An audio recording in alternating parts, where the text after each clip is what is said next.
ಭೀಮ್ಸೇನ್ ಯಳಂಜಿ ಅಂತ ಹೆಸರು ನಂದು. ಯಳಂಜಿ ಸರ್ನೇಮ್. 37 ವರ್ಷ ಕಲಿಕೇರಿಯಲ್ಲಿ ಸರ್ವಿಸ್ ಮಾಡಿ ಬಂದೆ. ಇಲ್ಲಿ ಬಂದ ಮೇಲೆ ನಾನು ಟ್ಯೂಷನ್ ಹೇಳಕ್ಕೆ ಸ್ಟಾರ್ಟ್ ಮಾಡಿದೆ RS ಕಾಲನಿ ಒಳಗೆ. ಅದು 2004 ಈ 25 ಅಂದ್ರೆ 20 ವರ್ಷದ ಅವಧಿಯಲ್ಲಿ ಡಾಕ್ಟರ್ಸು ಇಂಜಿನಿಯರ್ಸು ಎಲ್ಲರೂ ಆಗಿಬಿಟ್ರು.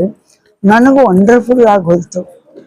ನಾನು ಕಾಣಲಾರ್ದಂಥ ಸ್ಟೂಡೆಂಟ್ಸ್ ನಾ ಕಂಡುಬಿಟ್ಟೆ. ಎಕ್ಸಾಂಪಲ್ ಇಲ್ಲೇ ನಿಂತಿದ್ಲು ಗಾಯತ್ರಿ ಅಂತ. ಆಕೆಗೆ ನಾನು ಒಟ್ಟು ಫಿಸಿಕ್ಸ್ ಕೆಮಿಸ್ಟ್ರಿ ಅಷ್ಟೇ ಹೇಳ್ತಿದ್ದೆ. ಬಯಾಲಜಿ ನಾ ಕಲಿಸ್ತಾನೂ ಇರಲಿಲ್ಲ, ಹೇಳ್ತಾನೂ ಇರಲಿಲ್ಲ. ಅದಕ್ಕೆ ಫಿಸಿಕ್ಸು ಕೆಮಿಸ್ಟ್ರಿ 16 days ಮುಗಿಸಿದೆ. ಆಕೆಗೆ ನನ್ನ ಮೇಲೆ ಭಾರಿ ಕಾನ್ಫಿಡೆನ್ಸು. ಮುಂದೆ ಒಂದು 15 days ಒಳಗೆ ಬಯಾಲಜಿನೂ ಹೇಳಿದೆ. ಆಕೆ 88% ಮಾಡಿ PC ಸೆಕೆಂಡ್ ಇಯರ್ ಮಾಡಿದ್ರು. ಇದು ವಂಡರ್ಫುಲ್. ನನ್ನ ಲೈಫ್ ಒಳಗೆ ಅತಿ ಹೆಚ್ಚಿನ ಇಂಥವು ಭಾಳ ಆಗಿಬಿಟ್ಟಾವ ಇಲ್ಲಿ ಬಂದ ಮೇಲೆ. ಅಗ್ದಿ ಪೂರ್ ಇರುವಂಥವ್ರು ಸಹಿತ ಎಜುಕೇಶನ್ ಕಲಿಯಲೇಬೇಕು ಅನ್ನೋದು ನನ್ನ ವಿಚಾರದಿಂದ ಬಹಳಷ್ಟು ಕಡಿಮೆ ರೇಟ್ನೊಳಗೆ ನಾ ಟ್ಯೂಷನ್ ಹೇಳ್ತಾ ಇದ್ದೆ. ಒಟ್ಟು ಟ್ಯೂಷನ್ ಅಂತೂ ಹೇಳಿ ಮುಗಿಸಿ ನಂಗೆ ದಣು ಅನ್ನೋದೇ ದೇವರು ಕೊಡಲೇ ಇಲ್ಲ ಅಂದ್ಕೊಂಡೆ. ಫಸ್ಟ್ ಟೈಮು ನಂಗೆ ಸಂಗಾತಿ ಅಂದ್ರೆ ತಲೆನೋವು, ಅದು ಹೆಡಕ್, ಅದೇ ನನ್ನ ನಿಜವಾದ ಸಂಗಾತಿ. ಆದರೆ ಒಮ್ಮೆ ಸ್ಕೂಲ್ ಇನ್ಸ್ಪೆಕ್ಟರ್ ಬಂದಾಗ, ನೀವು ಅದೇ ಸಾಗಿನ್ರಿ ಅಂದೆ ನಾ. ಯಾರು ನಿಮ್ಮದು? ಹಂಗಾರೆ ನಿಮ್ಮ ಮಿಸಸ್ ಹೆಸರು ಏನು ಅಂತ ಕೇಳಿದಾಗ ನಾನು ಹೆಡಕ್ ಅನ್ನೋದೇ ನನ್ನ ಹೆಂಡತಿಗೆ. ಯಾಕಂದ್ರೆ ಹೆಚ್ಚು ಕಡಿಮೆ ಹುಟ್ಟಿನಿಂದ ಸಾಯುವವರೆಗೂ ನನ್ನ ಜೊತೆ ಬರೋದು. ಆದರೆ ಮನೆ ಬಿದ್ದಾಗ ನಾನು ಲೈಫಲ್ಲಿ ಒಂದು ಸಲ ಇಂಜೆಕ್ಷನ್ನು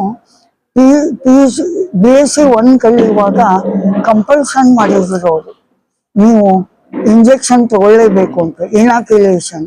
ಅದು ನನ್ನ ಲೈಫಲ್ಲಿ ಫಸ್ಟ್ ಟೈಮ್ ಇನಾಕ್ಯುಲೇಷನ್ನು.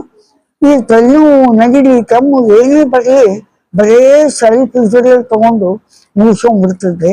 ಆದರೆ ಇಲ್ಲಿ ಬಂದು ಅದು ನಂಗೆ ಇಂಟ್ರೆಸ್ಟ್ ದೈವ. ಮಗನೇ ನೀನು ಹಿಂಗೆ ಹಾರಾಡಿದ್ವಿ, ಹಾಸ್ಪಿಟಲ್ ಬೆಡ್ಡೆ ಹತ್ತಿಲ್ಲ, ಮಾಡ್ತೀನಿ ಅಂತ ಹೇಳಿ ಸುಮ್ಮನೆ ನನಗೆ ಹಾಸಿಗೆ ಮೇಲೆ ಮಲಿಸಿಬಿಡ್ತು 7 ದಿವಸ. ಅದು ನನಗೆ ವಂಡರ್ಫುಲ್. ಈ ಸ್ಟಾಫು, ಈ ಡಾಕ್ಟರ್ಸು, ಸ್ಟಾಫ್ ಮೆಂಬರ್ಸು ಎಲ್ಲರೂ ಇಷ್ಟು ಕೋಆಪ್ರೇಟ್ ಮಾಡಿದ್ರು. ನನ್ನ ಲೈಫ್ನಾಗ ಬಹಳ ಅಂದ್ರೆ ಭಾಳ. ಇಲ್ಲಿ ಬಂದು ಬಿಲ್ಡಿಂಗ್ ಓನರ್ ಬಗ್ಗೆನೂ ಪರಿಚಯ ಮುಟ್ಟು ಹೇಳಿದ್ರು, ಡಾಕ್ಟರ್ಸ್ ಬಗ್ಗೆನೂ ಹೇಳಿದ್ರು. ಇಲ್ಲೇ ಒಬ್ರು ಡಾಕ್ಟರ್ ಅಟೆಂಡ್ ಆದ ಸ್ಟೂಡೆಂಟ್. ಎಷ್ಟು ಅಭಿಮಾನ, ಎಷ್ಟು ನನಗೆ ನೀವು ಬಹಳಷ್ಟು ಅಭಿಮಾನ ತೋರಿಸಿದ್ರಿ.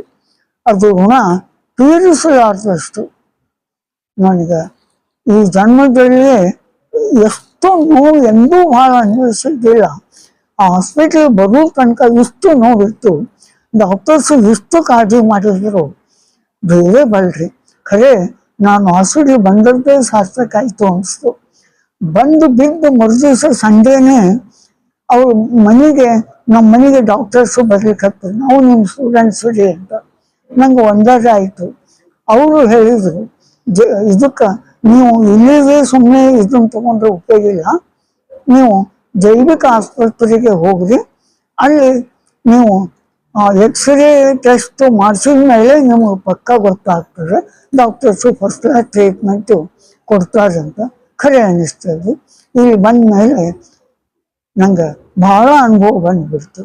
ಎಂದೂ ಬೆಡ್ ಮೇಲೆ ಮಲಗಲಾರ್ದವ ಇವತ್ತು 11ನೇ ದಿವಸ ಮಲಗಿ ತಿರುಗಿ ಹೊಂಟೇನ್ರಿ. ಅವ್ರಂತೂ ಇಷ್ಟು ಭಾರಿ ಇದ್ದಾರೆ ಡಾಕ್ಟರು.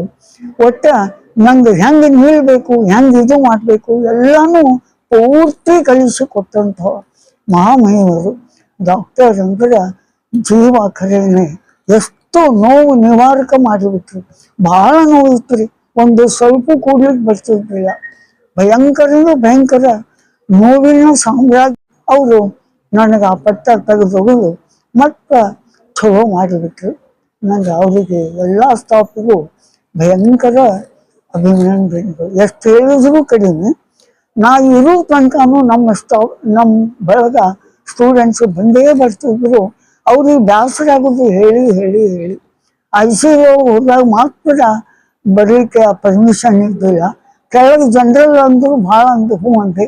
ಅವಾಗ ಎಷ್ಟು ಮಂದಿ ಅಂದ್ರೆ ಎಲ್ಲರೂ ಒನ್ ಆ್ಯಂಡ್ ಆಲ್ ನಂಗೆ ಭಾಳ ನಮ್ಮ ಬಂದವ್ರು ಎಲ್ಲರಿಗೂ ಕೋಆಪ್ರೇಟ್ ಮಾಡಿದ್ರು.